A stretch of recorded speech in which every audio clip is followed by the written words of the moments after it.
Hello students, welcome to chemistry mate YouTube channel. আশা করি তোমরা সবাই পশ্চিমবঙ্গ মধ্যশিক্ষা পর্ষদ প্রদত্ত টেস্ট পেপার হাতে পেয়ে গেছো। আর যারা এখনও পাওনি, তোমরা আমাদের ইউটিউব চ্যানেলে কমিউনিটিতে লিংক দেওয়া আছে, সেখান থেকে পিডিএফ কালেক্ট করতে পারো। তো পিডিএফ কেবলমাত্র ফিজিক্যাল সায়েন্স পেপার থেকেই রয়েছে। আর আমরা আজ ফিজিক্যাল সায়েন্স একদম ফার্স্ট যে স্কুল 237 পেজ অর্থাৎ 237 নাম্বার পেজ থেকে এমসিকিউ পোর্শন আলোচনা করব। প্রকৃতপক্ষে যদি আমরা সব আলোচনা করতে যাই তাহলে একটা ভিডিওর মধ্যে সমগ্র ক্লাস আনতে পারবো না। সো ক্লাসগুলো আমরা পার্টলি ডিসকাস করব, ঠিক আছে? তো আজকের ফার্স্ট আমরা MCQ portion page number 237 page number 237 থেকে ডিসকাস করব। ওকে, তাহলে চলো শুরু করা যাক কি রয়েছে এমসিকিউগুলো আর আমরা কিভাবে এই এমসিকিউগুলো সহজে সমাধান করতে পারি। আমি প্রত্যেকটা এমসিকিউ ডিটেলসে ডিসকাস করব। ওকে, তো চলো ফার্স্ট যে কোয়েশ্চেন রয়েছে 1.1, তোমরা অবশ্যই তোমাদের সামনে যে এমসিকিউ বা কোয়েশ্চেন পেপারটা তোমরা অবশ্যই তোমাদের সামনে রাখবে। তো ফার্স্ট কোয়েশ্চেন রয়েছে, দেখো 11.2 লিটার কোনো আদর্শ গ্যাসের জন্য এসটিপিতে পিভি এর মান কত? প্রথমেই বলে রাখি, এই ধরনের কোয়েশ্চেন ডিসকাস করার জন্য কোয়েশ্চেন নাম্বার 1, এই ধরনের কোয়েশ্চেন ডিসকাস করার জন্য যে জেনারেল ফর্মুলা সেটা কি? PV equal to N into R T. এটি হলো সার্বজনীন গ্যাস সমীকরণ। তো এখানে পি গ্যাসের চাপ, ভি গ্যাসের আয়তন, এন এটি হলো গ্যাসের মোল সংখ্যা। তো কোয়েশ্চেন যেটা জানতে চেয়েছে 11.2 লিটার কোনো আদর্শ গ্যাসের জন্য এসটিপিতে পিভি এর মান কত হবে? তো এমসিকিউগুলো কিভাবে দেওয়া আছে দেখো, সব আরটি ফরম্যাটে দেওয়া রয়েছে। তাহলে অবশ্যই বুঝতে পারছো আমাদের এই এন এর মান নির্ণয় করতে হবে। তা কিভাবে এন এর মান অর্থাৎ মোল সংখ্যা নির্ণয় করতে পারি? মোল সংখ্যা নির্ণয় করার সহজ সমাধান কি? এন সমান প্রদত্ত আয়তন ডিভাইডেড বাই 22.4 লিটার। কেন 22.4 লিটার নিলাম? তার কারণ এটি হলো, লিখে দিচ্ছি, এসটিপিতে যে কোনো গ্যাসের মোলার আয়তন। ওকে, তো আমরা দেখলাম এন কিভাবে নির্ণয় করতে হয়। তো এখানে দেওয়া আছে 11.2 লিটার, তাহলে সহজেই প্রদত্ত আয়তনের জায়গায় 11.2 লিখব। আর দেওয়া সূত্র অনুযায়ী 22.4 লিটার লিটার কেটে যাবে, সেখান থেকে পাবো 1/2 মোল। ওকে, সো আমরা এখানে কি লিখব? পিভি ইকুয়াল টু এন এর জায়গায় 1/2 আর ইন্টু টি।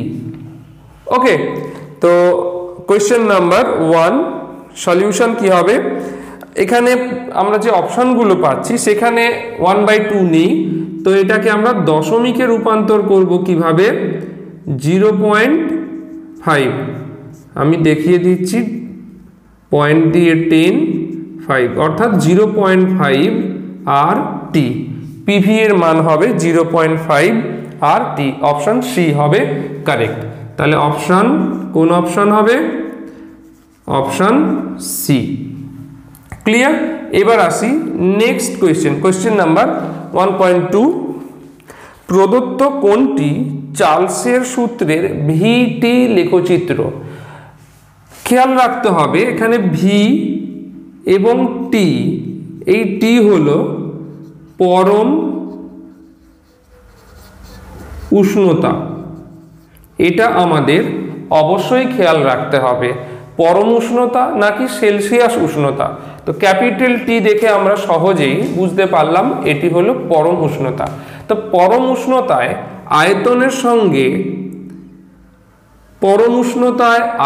সঙ্গে গ্যাসের যে লেখচিত্র সেটি কেমন দেখতে হয় আমি এখানে লিখে দেব।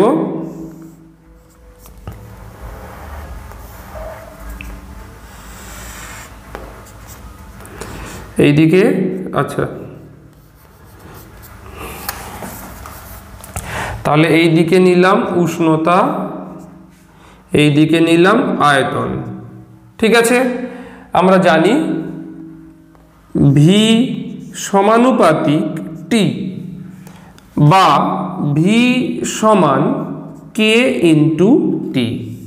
তাহলে এই সমীকরণটি আমরা পরে জানতে পারবো y equal to M X এই সরল রেখার সমীকরণের অনুরূপ, যেখানে সি সমান 0। তো এটা তোমরা এখন বুঝতে পারবে না, যখন ক্লাস 11-এ উঠবে তখন এগুলো জানতে পারবে।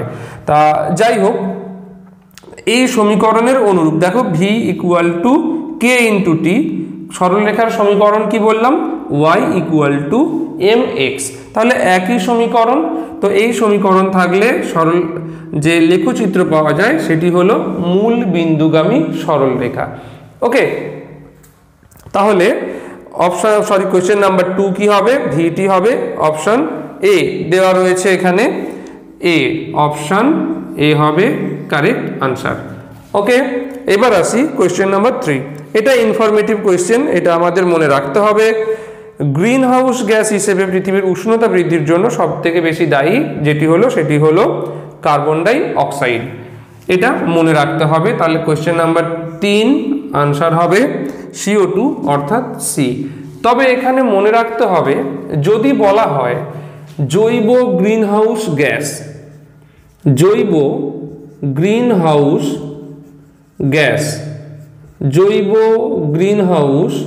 গ্যাস অবশ্যই আমরা লিখব CH4। ক্লিয়ার, জৈব গ্রিনহাউস গ্যাস বললে আমাদের লিখতে হবে CH4 অর্থাৎ মিথেন। ক্লিয়ার।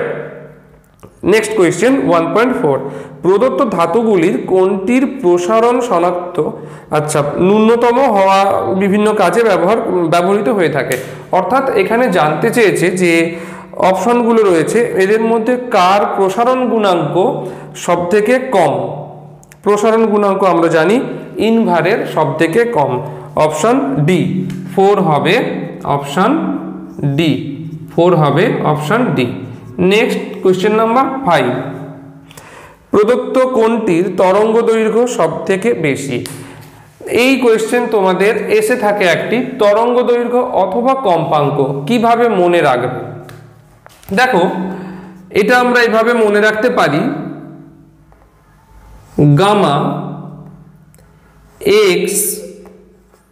গামা রে, এক্স রে, আল্ট্রাভায়োলেট অর্থাৎ ইউভি রে, দেন ভিজিবল রে অর্থাৎ দৃশ্যমান আলোক রশ্মি,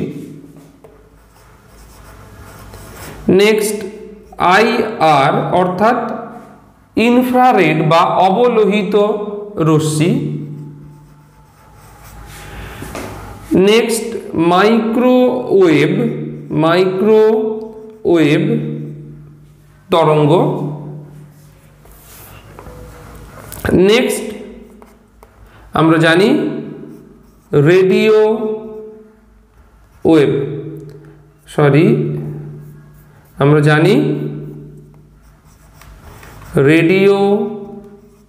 ওয়েভ, অর্থাৎ বেতার তরঙ্গ।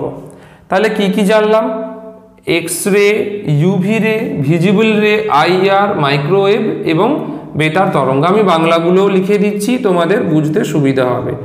গামা রশ্মি, এক্স রশ্মি,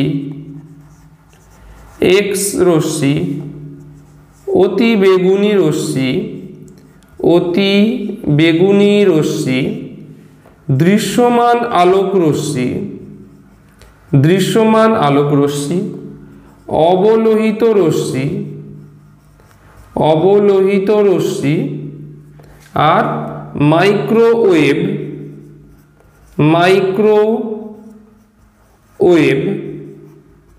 এবং তার সঙ্গে এটি হলো বেতার তরঙ্গ। দেখো কিভাবে মনে রাখবে, বা আমি যেভাবে মনে রাখি, খুব বোকা বোকা হলেও মনে রাখতে সুবিধে। দেখো গামা ঠিক ওয়াই এর মতো দেখতে, your X U V car, আমরা জানি এক্স ইউ ভি কার খুব প্রচলিত, কেমন gamma X U V, gamma X U V I R অর্থাৎ is my, microwave means my, মানে তোমার যে এক্স ইউ ভি কার সেটা আমার। ওকে, কিভাবে হলো তাহলে, gamma X U V is my. Clear? তাহলে মনে রাখবো কিভাবে, গামা এক্স অতিবেগুনি রশ্মি, দৃশ্যমান, অবলোহিত, মাইক্রোওয়েভ এবং বেতার তরঙ্গ। আমাদের মাথায় রাখতে হবে যত বাম দিক থেকে ডান দিকে যাব তরঙ্গ দৈর্ঘ্য বৃদ্ধি পাবে, তরঙ্গ দৈর্ঘ্য বৃদ্ধি, এবং তরঙ্গ দৈর্ঘ্য এবং কম্পাঙ্ক পরস্পর ব্যস্তানুপাতিক সম্পর্ক। তাহলে কম্পাঙ্ক কোন দিকে বৃদ্ধি হবে, বিপরীত দিকে, অর্থাৎ যার তরঙ্গ দৈর্ঘ্য বেশি হবে তার কম্পাঙ্ক কম হবে। ক্লিয়ার? তাহলে এখানে দেখো যে অপশনগুলো রয়েছে, তো তরঙ্গ দৈর্ঘ্য সব থেকে বেশি, এখানে আমি দেখতে পাবো গামা এক্স, অবলোহিত এবং অতিবেগুনি রশ্মি। তাহলে অবলোহিত রশ্মি তরঙ্গ দৈর্ঘ্য এখানে দেওয়া অপশানগুলোতে সর্বাধিক, তাহলে অপশান হবে সি। 5 অপশান কত হবে, সি। ক্লিয়ার? এবার আসি নেক্সট কোয়েশ্চেন। একটি পাতলা উত্তল লেন্সের 2f দূরত্বে রাখলে সৃষ্ট প্রতিবিম্বের প্রকৃতি কি হবে? খুব ভালো করে লেন্স থেকে এবং দর্পণ থেকে প্রত্যেকটি অবস্থানে বস্তু রাখলে কি ধরনের প্রতিবিম্ব তৈরি হয় সেটা আমাদের মনে রাখতে হবে। এবার আসি কোয়েশ্চেন নাম্বার 1.6। তো এখানে যেটা বলার তোমাদের 1.6, হয়তো শুধু অপশান বলে দিলে তোমাদের জানা হয়ে যাবে কিন্তু শেখা হবে না। একটি পাতলা উত্তল লেন্সের 2f দূরত্বে রাখলে সৃষ্ট প্রতিবিম্বের প্রকৃতি কি হবে? তা লেন্স আমাদের পড়তে হবে, উত্তল লেন্স বলেছি, আমি একটা উত্তল লেন্স এঁকে দিলাম, উত্তল লেন্সের প্রধান অক্ষ দিলাম এবং তার সাথে f এবং 2f দূরত্ব চিহ্নিত করলাম, f এবং 2f। আমরা জানি প্রথম মুখ্য ফোকাস, দ্বিতীয় মুখ্য ফোকাস, এইভাবে চিহ্নিত করতে হয়। তাহলে 2f দূরত্বে, অর্থাৎ এখানে বস্তু রাখা হলো, কিভাবে প্রতিবিম্ব গঠন হবে? সোজা যাবে, ফোকাস থেকে নির্গত হবে এবং এইভাবে গিয়ে ঠিক 2f থেকে আমরা দেখব প্রতিবিম্ব গঠিত হবে। এবং এই প্রতিবিম্ব আকার একটা বিশেষ নিয়মাবলী তোমাদের বলে রাখি, যদিও আমরা যেভাবে যে প্রতিবিম্ব গঠন করে থাকি সেটা থেকে একটু আলাদা।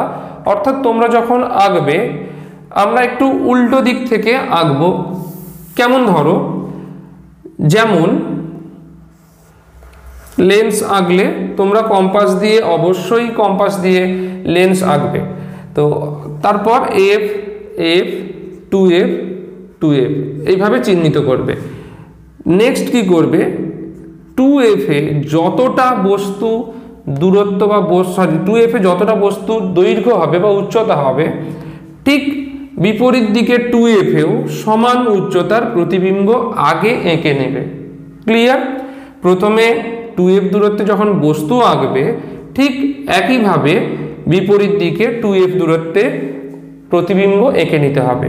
তারপর আমাদের স্কেল ব্যবহার করে ঠিক আলোক কেন্দ্র দিয়ে এইভাবে মিলিয়ে দেব এবং তারপরে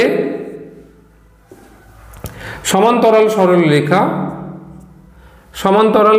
রেখা ঠিক এইভাবে পাস করাবো।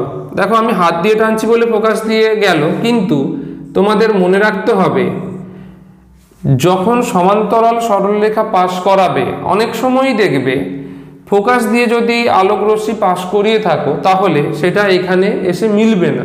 তাই তোমাদের কি করতে হবে, এখানে ফোকাস আগে আঁকবে না, প্রথমে সমান্তরাল আলোক রশ্মি, তারপর সেটাকে পাশ করিয়ে দেবে, যেখান থেকে পাশ করবে সেটাকেই নাম দেবে ফোকাস। বোঝা গেল? তাহলে দেখবে তোমাদের ছবি নিট অ্যান্ড ক্লিন হবে। তো বলেই দিলাম যে প্রতিবিম্ব এবং বস্তু দুটোই সমান উচ্চতার হবে এবং অবশ্যই প্রতিবিম্বটি 2f দূরত্বেই গঠিত হবে। ক্লিয়ার? তো আর দেখতেই পাচ্ছ অবশীর্ষ।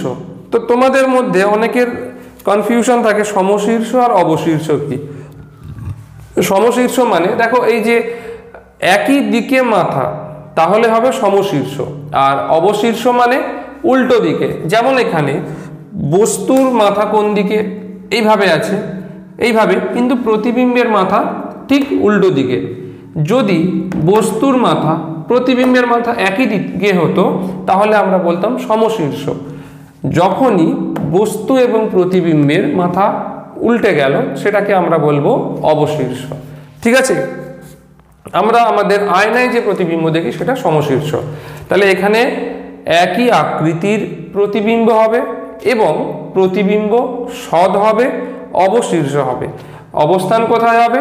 ঠিক বিপরীত দিকে 2f দূরত্বে। ওকে, তো তাহলে এখানে অপশনগুলো দেখব, সৎ এবং অবশীর্ষ, সৎ এবং অবশীর্ষ।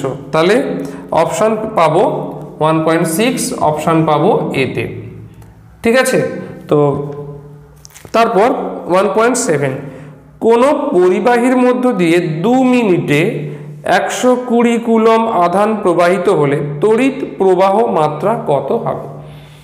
তড়িৎ প্রবাহ মাত্রা, এই ফর্মুলা আমাদের মনে রাখতে হবে। 1.7 কি আছে? তড়িৎ প্রবাহ মাত্রা I, তড়িৎ প্রবাহ মাত্রা I সমান আধান বাই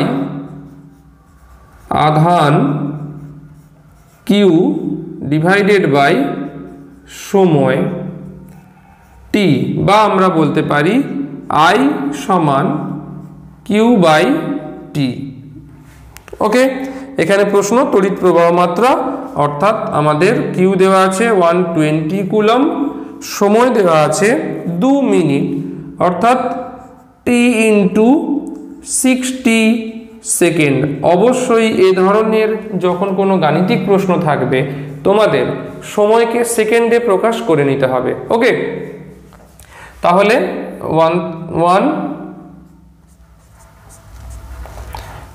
1 কুলম্ব পার সেকেন্ড বা 1 অ্যাম্পিয়ার। তাহলে এটা হবে 1 অ্যাম্পিয়ার। তো এখানে কোনো অপশন ম্যাচ করবে না। এবার আসি নেক্সট কোয়েশ্চেন 8, দীর্ঘ পর্যায় সারণীতে শ্রেণীর সংখ্যা কত? দীর্ঘ পর্যায় সারণীতে আমরা জানি শ্রেণীর সংখ্যা কত? 18 দাগে হবে সি, অর্থাৎ 18টি। পরিবাহীর রোধ ও পরিবাহীতে তড়িৎ প্রবাহের সময় অপরিবর্তিত থাকলে উৎপন্ন তাপ ও প্রবাহ মাত্রার সময় সম্পর্ক কি হবে? এটা আমরা জানি জুলের সূত্র থেকে। 1.9 জুলের সূত্র থেকে কি জানি? H সমানুপাতিক I² R × T, বা H সমান I² RT বাই J। কার সূত্র? বিজ্ঞানী জুলের সূত্র, বিজ্ঞানী জুলের সূত্র। ঠিক আছে? তাহলে এখানে কি দেওয়া রয়েছে? তাপ এবং প্রবাহ মাত্রার সঙ্গে সম্পর্ক কি? তাপ এবং প্রবাহ মাত্রার সঙ্গে,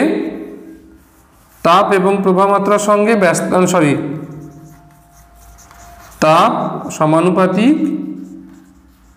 প্রবাহ মাত্রার বর্গ, প্রবাহ মাত্রা। ঠিক আছে? তাহলে অপশন হবে C, option C. Clear? Next আসি তেজস্ক্রিয় মৌল থেকে নির্গত বিটা রশ্মি। বিটা রশ্মি হলো ইলেকট্রনের স্রোত। বিটা রশ্মি হলো ইলেকট্রনের স্রোত। তাহলে 1.10 যেটা আছে আমাদের 1/10 ইলেকট্রনের স্রোত এ 1/11। প্রদত্ত কোন যৌগটি গঠনের অষ্টক নীতি মান্য হয় না? অষ্টক নিয়ম মান্য হয় না। এখানে যে অপশানগুলো রয়েছে তার মধ্যে আমরা জানি LiH। কিভাবে? লিথিয়াম পরমাণু ক্রমাঙ্ক 3, ইলেকট্রন বিন্যাস 2-1। আচ্ছা, এখানে আমি লিখে দিচ্ছি 3, তাহলে 2-1, বাইরের কক্ষে একটি ইলেকট্রন। হাইড্রোজেন H1 পরমাণু ক্রমাঙ্ক 1, তাহলে বাইরের কক্ষে একটা ইলেকট্রন। এটা কি করবে? এইভাবে, অর্থাৎ Li ইলেকট্রন বর্জন করে প্লাস হবে এবং H ইলেকট্রন গ্রহণ করে মাইনাস হবে এবং তৈরি হবে LiH, অর্থাৎ লিথিয়াম হাইড্রাইড। ক্লিয়ার? কিন্তু এখানে দেখতে পাচ্ছি লিথিয়ামের শেষ কক্ষে 8টা ইলেকট্রন নেই। কটা রয়েছে? 2টো ইলেকট্রন, কারণ 3টে থেকে যদি একটা চলে যায় শেষ কক্ষে রইবে 2টো ইলেকট্রন। এবং হাইড্রোজেনের ক্ষেত্রেও একই, যোজ্যতা কক্ষে 2টো ইলেকট্রন পূর্ণ হবে। তাই আমরা বলতে পারি এখানে অষ্টক সূত্র প্রযোজ্য হয় না। এইবার তোমাদের কিছু মনে রাখতে হবে যে LiH ছাড়াও যেগুলো অষ্টক নীতি মান্যতা পায় না, একটু মনে রাখবে BeCl2। ওকে, এখানে অষ্টক সূত্র মান্যতা হয় না। কারণ কি? এখানে অসম্পূর্ণ অষ্টক থেকে যায়। বা তোমরা বলতে পারো SF6, এই দুটো উদাহরণ মনে রাখবে। এটা হচ্ছে অসম্পূর্ণ অষ্টক, মানে 8 কমপ্লিট হয় না, আর এটা SF6 হলো অতিরিক্ত অষ্টক। ক্লিয়ার? একটু মনে রাখতে হবে। তো চলো নেক্সট 11। প্রদত্ত কোনটি তড়িৎ পরিবহন করে? আমরা জানি তড়িৎ পরিবহন করার জন্য শর্ত কি? অবশ্যই তড়িৎ বিশ্লেষ্য পদার্থ 112 এখানে লিখব। তড়িৎ বিশ্লেষ্য পদার্থ হওয়ার শর্ত হবে কি? গলিত অথবা জলীয় দ্রবণে তড়িৎ পরিবহনে সক্ষম। আমরা জানি আয়নীয় যৌগ তড়িৎ পরিবহন করে না। কারণ কি? তার কারণ হলো আয়নীয় যৌগের মধ্যে আয়নগুলি কুলম্বীয় আকর্ষণ বল দ্বারা সহজে যুক্ত থাকে। ক্লিয়ার? তাই কঠিন অবস্থায় তড়িৎ বিশ্লেষ্য পদার্থ তড়িৎ পরিবহন করতে পারে না, গলিত বা জলীয় দ্রবণে তড়িৎ পরিবহন করে। তাই এখানে অপশান রয়েছে গলিত NaCl, অপশান এ হবে কারেক্ট। ওকে, আচ্ছা, এবার তোমরা বলতে পারো কঠিন NaCl হবে না কেন? বলে দিলাম। তরল HCl, তরল HCl এটা খুব ইম্পর্টেন্ট, কারণ এটি হলো সমযোজী যৌগ। যতক্ষণ পর্যন্ত না HCl জলে দেওয়া হবে, অর্থাৎ HCl তার জলীয় দ্রবণেই কেবলমাত্র তড়িৎ পরিবহন করতে পারে H+Cl-, তবে H+ H2ওর সঙ্গে যুক্ত হয়ে H3O+ গঠন করে থাকে। ঠিক আছে? কেবলমাত্র HCl জলীয় দ্রবণে তড়িৎ পরিবহন করে, এটা মনে রাখতে হবে। HCl জলীয় দ্রবণে তড়িৎ পরিবহন করে, জলীয় দ্রবণে তড়িৎ পরিবহন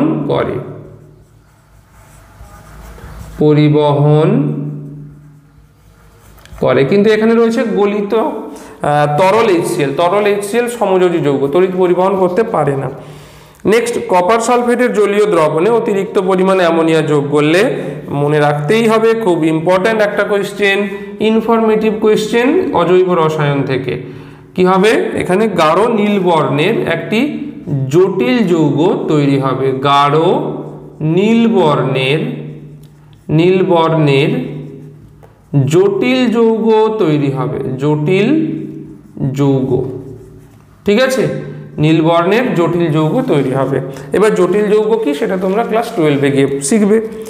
প্রদত্ত কোনটি জিঙ্কের আকরিক জিঙ্ক ব্লেন্ডের সংকেত? জিঙ্ক ব্লেন্ডের সংকেত আমরা জানি কি, এটা কত হবে? 1.4 হলো, এইখানে লিখছি। আচ্ছা, এটা মুছে দিলে একটু ভালো হয়। 1.14। আচ্ছা, এটা হবে ZnS কি জিঙ্ক ব্লেন্ড। ZnCO3 এটা হলো ক্যালামাইন, লিখে দিচ্ছি এটি হলো জিঙ্ক ব্লেন্ড। ZnCO3 এটি হলো ক্যালামাইন। ওকে, নেক্সট 1.15 যেটা রয়েছে কোনটি অ্যালকোহল। তো কিছু কার্যকরী মূলক দেওয়া রয়েছে, আমাদের কার্যকরী মূলক অবশ্যই মনে রাখতে হবে। কি কি কার্যকরী মূলক আমাদের মাথায় রাখতে হবে? যদি OH থাকে তাহলে সেটি হবে অ্যালকোহল কার্যকরী মূলক। অ্যালকোহল কার্যকরী মূলক কেমন? যদি CHO থাকে, আশা করি এটা তোমরা সবাই লিখে নিয়েছো, আমি এই দিকটাও মুছে কিছু কার্যকরী মূলক তোমাদের জন্য লিখে দেব।